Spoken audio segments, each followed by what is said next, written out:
Halo, di sini saya akan menjelaskan mengenai petrologi batubara. Adapun topik bahasannya yaitu apa itu petrologi batubara, apa saja tipe pengendapan batubara, bagaimana proses pembentukan batubara, dan apa saja kelompok pembagian maseral. Sebelumnya, saya akan menjelaskan mengenai apa itu petrologi batubara. Petrologi batubara adalah ilmu yang mempelajari komponen organik pembentuk batubara melalui pengamatan mikroskopis. Petrologi batubara dapat ditinjau dari dua aspek, yaitu berdasarkan coal type dan juga coal rank-nya. Selanjutnya, apa saja tipe pengendapan batubara? Terdapat dua teori. Yang pertama, berdasarkan teori in situ. Batubara terbentuk dari tumbuhan atau pohon yang berasal dari hutan di mana batuan tersebut terbentuk.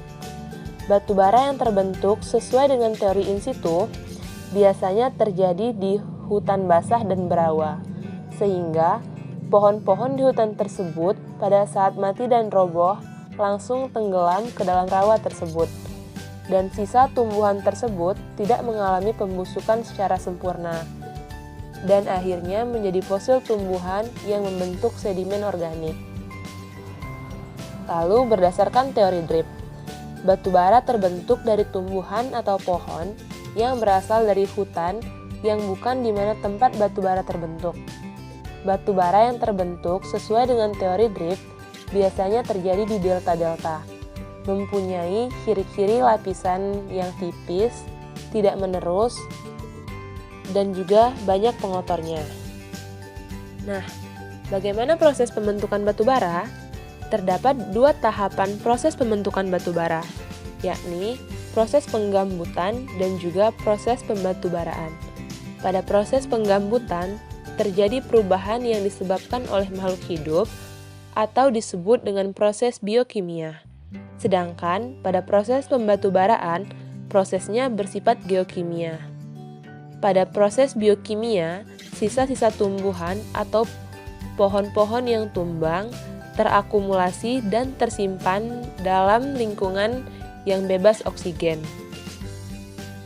Pada proses ini, material tumbuhan akan mengalami pembusukan, tetapi tidak terlapukan.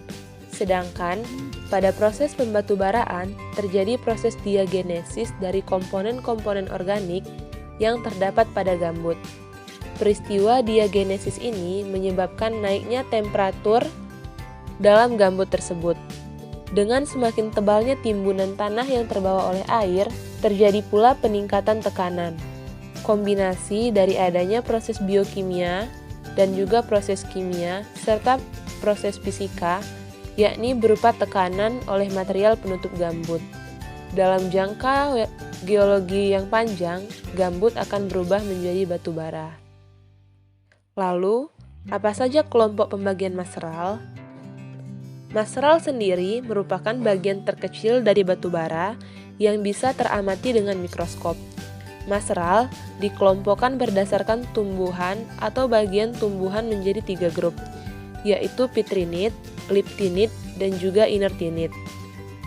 Secara umum, lebih dari 80% maseral didominasi oleh pitrinit karena berasal dari jaringan selulosa. Sedangkan liptinit berasal dari material resinous berupa spora, alga, polen, dan juga fitoplankton. Dan yang terakhir yaitu inertinit yang berasal dari karbon yang mudah teroksidasi. Terima kasih.